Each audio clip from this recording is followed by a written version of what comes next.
Welcome back to the channel. Today we're going to take a little bit more of a deep dive into why Brazilian Jiu-Jitsu or any type of martial art that you study really takes such a positive toll on your mindset and the trajectory of your life.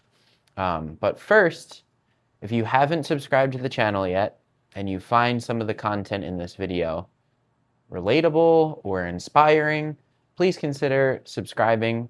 There's plenty of content just like it that is going to be released over the next couple of months and hopefully years. So now that that's out of the way, let's dive in. I started the study of Muay Thai kickboxing and Brazilian Jiu-Jitsu just about 3 years ago. In the beginning of my journey, I tried to do back-to-backs, which means you go right from Muay Thai class right into Jiu-Jitsu class. But I will be honest, it was a little bit too much for my body to keep up with because I still prioritize weightlifting 4 to 5 times a week. So it was a little bit too much. So I gravitated at first a little bit more towards Muay Thai. I wanted to be a little lighter on my feet. I wanted to learn some hand-to-hand combat. I wanted to learn self-defense on my feet versus on the ground like jiu-jitsu. Both are really good for self-defense. Let's just throw that right out there. And I don't know, it just resonated with me at the time a little bit more. I don't want to say one is easier than the other, but I think what I noticed quickly was Muay Thai specifically was more challenging for me because I'm a bulky guy. I'm very calculated and I'm very like one step at a time. Whereas Muay Thai is very fast paced and dynamic.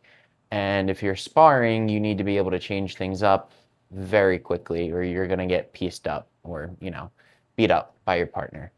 So I kind of took that as a personal challenge and I really wanted to push myself to grow with it and challenge my mindset most of all because I'm not an elite lifter by any means or whatever, but I've been doing it long enough and I'm not a chiseled Greek god, but I know a little bit about it. And as crass as this will sound, in some gyms I'm one of the bigger dogs, one might say.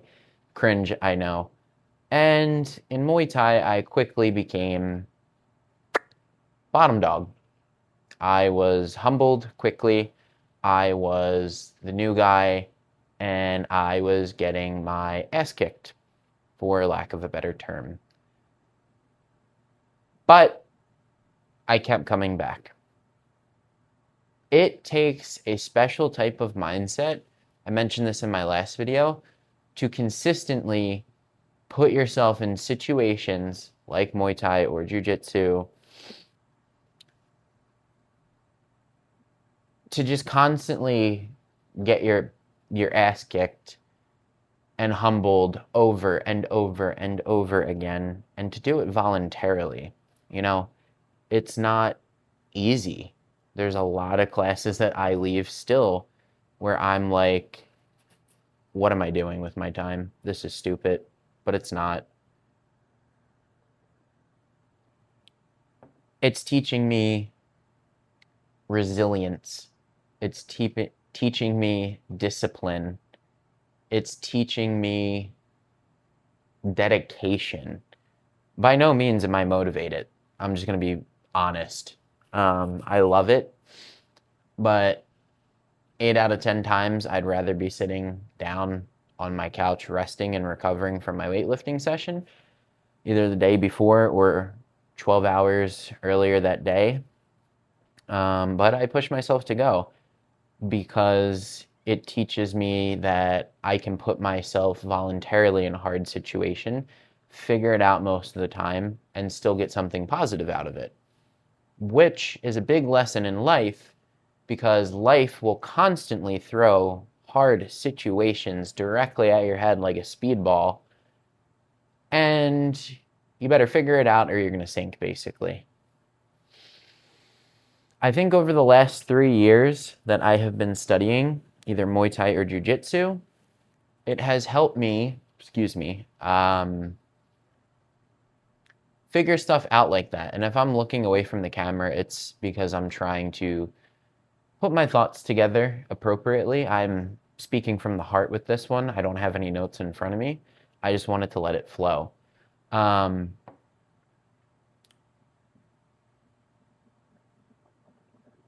Things I've noticed about myself that have changed for the better is I used to be very hot-headed or quick to assume things or take things personally. Knock on wood, I really don't do that anymore. I'm a much calmer person. Even my coach has noticed it. My coach's wife has noticed it. The temper and the short fuse or the hot-headedness is still in there. And I can feel it creep back in every now and then if something bothers me or somebody is bothering me. But I'm much more likely to keep it under control. And it's not because I am claiming that I'm some great fighter. It's because it's taught me that it's just not worth it. There are other things in life that are worth it. And when you let anger and frustration and all of that type of stuff leak into your mind, nothing productive comes out of it. When you step onto those mats, you clear your mind, you leave all the bad stuff at the door, or if you have bad stuff, you take it out in a healthy manner. And by the time you leave after an hour or two, you're a completely different person.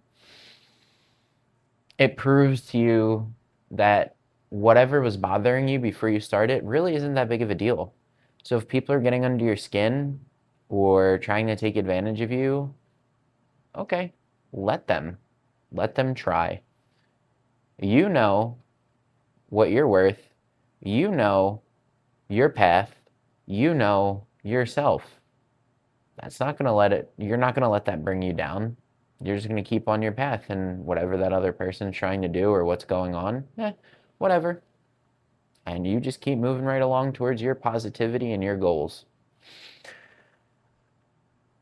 Moving over to Brazilian Jiu-Jitsu. I personally have found that the study of Jiu-Jitsu, so basically what happened was I studied Muay Thai for a year and a half or 2 years. I earned what we call my shorts test, which are the fancy shorts that I'm wearing in the thumbnail of this video. In a traditional school, you're not allowed to wear those until you've actually passed a test. It's basically 3 5 or 6 minute rounds with your coach or coaches doing different combinations, showing that you understand technique, showing that you're fluent, showing that you basically know what you're doing and you're worthy of representing the sport and putting on those shorts. It's a very honorable thing. I earned those and I was like, okay, I got my feet wet with Muay Thai. I want to switch gears a little bit. So I started doing Jiu-Jitsu more often. And I fell in love with that too. I honestly don't know which one I enjoy better. I like them both for many different reasons. And some weeks when I don't feel, I don't want to say dedicated enough or disciplined enough. When I'm missing Muay Thai, I let myself miss Muay Thai and I go and fill that cup for myself. And I take a little bit of a break from Jiu-Jitsu for a week. I'll go to 1 or 2 Muay Thai classes, fill that cup, and then I'm right back to Jiu-Jitsu. It's a nice thing about my school. They offer both. Anyway, Jiu-Jitsu is different in the sense of it is more of a mental challenge. It's like a chess match.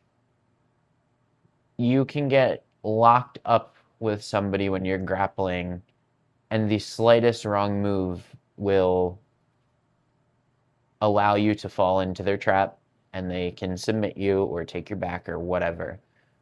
And vice versa. You can start setting different things up as you're rolling and grappling with your partner, and you can be 4 steps ahead of them looking for 3 different opportunities to capitalize on if they do X, Y, or Z.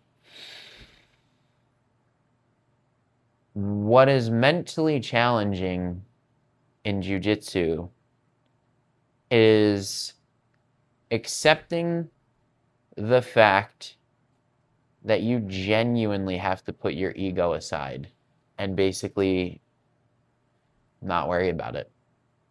Don't even bring it onto the mat at all. A lot of students, including myself at one point in time, trained and rolled to just win the matches, which is not what most good coaches are looking for. Most good coaches are looking for better versions of yourself. For example, in jiu-jitsu, you earn stripes on your belt. When you get 4 stripes at a certain color, then you're eligible to rank up to the next color belt, and then you start the stripe process over again at that new color. If your coach is good, in my opinion, each stripe represents 2 things. 1, your technique and understanding and where you should be in the physical aspect of the sport. And 2, the stripes represent different stripes of yourself, which means personal growth. You should be personally changing and growing on those mats. Your mindset, your character, all of it. And this is something that I talk to my coach about a lot because I hit a wall in my progress for a long, long time. And I was doing stuff that I didn't even realize I was doing. And it was letting my ego get in the way with certain things. I was rolling to win matches, and I wasn't rolling to mentor or help newer students. I was a little selfish. I don't want to say take advantage of their inability to do certain things, but I saw it as a big opportunity for me to practice what I needed to and execute things on them, like rear naked chokes or triangles or arm bars. But executing doesn't always have to be physical. It could be through teaching. And eventually, when I started rolling with newer people, I toned my energy down because I don't want to claim I'm the best. I'm clearly not, but I obviously knew more than they did. So I would set things up, but I would just sit there and wait for them to do something and then transition. And if it's something I could tell that they didn't know how to get out of, like if you take someone's back, there's a very specific way that the person needs to escape. I would take someone's back. They would just sit there. They have no idea what to do. Instead of just making them tap or getting a rear naked choke in, it's like, okay, you don't know what to do. We're going to walk you through this during the live round. The whole point when I have your back is to get a rear naked choke, yada, yada, yada. You're explaining this to them. You send the knife, which is your hand, blade it through under their chin. You get to here. The first thing you're going to do is defend from that arm choking you. And then you're going to try to bump out of my hooks, get the bottom one free first, and then scoot your butt out and roll into me. So you walk the new person through that stuff so that it can be beneficial for them too, but also you're showing your basic understandings of what you need to do by teaching them how to do it. And you're putting your ego aside and your pride and showing your coaches that you are personally growing as well as physically growing in your understanding of this sport.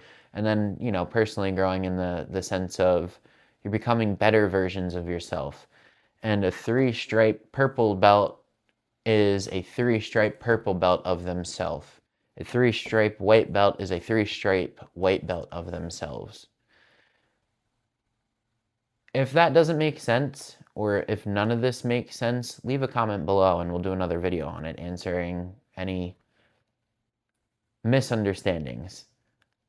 But when you start studying a martial art and it challenges you mentally in ways because you just keep getting your ass kicked, and it forces you to leave your ego out of everything because there are people that are going to come along and twist you up like a pretzel, like my coach was doing to me every time I rolled with him, and I just didn't understand why he was being so hard on me, because he's a third or a fourth degree black belt and he's been doing it for 20, 22 years, whatever it's been, and he's just absolutely kicking the crap out of me and not even letting me work. It just didn't make sense. And then it was like, oh, you're trying to check my ego because I'm doing this to people that aren't as skilled as me and I'm not growing personally. Got it. Now that makes sense. But that carries over into life. When you put your ego aside for a lot of things, whether it's relationships, friendships, whatever, most things just aren't worth it. Put your ego aside and create a healthy environment for peace and prosperity and grow together with your people. Grow together with yourself.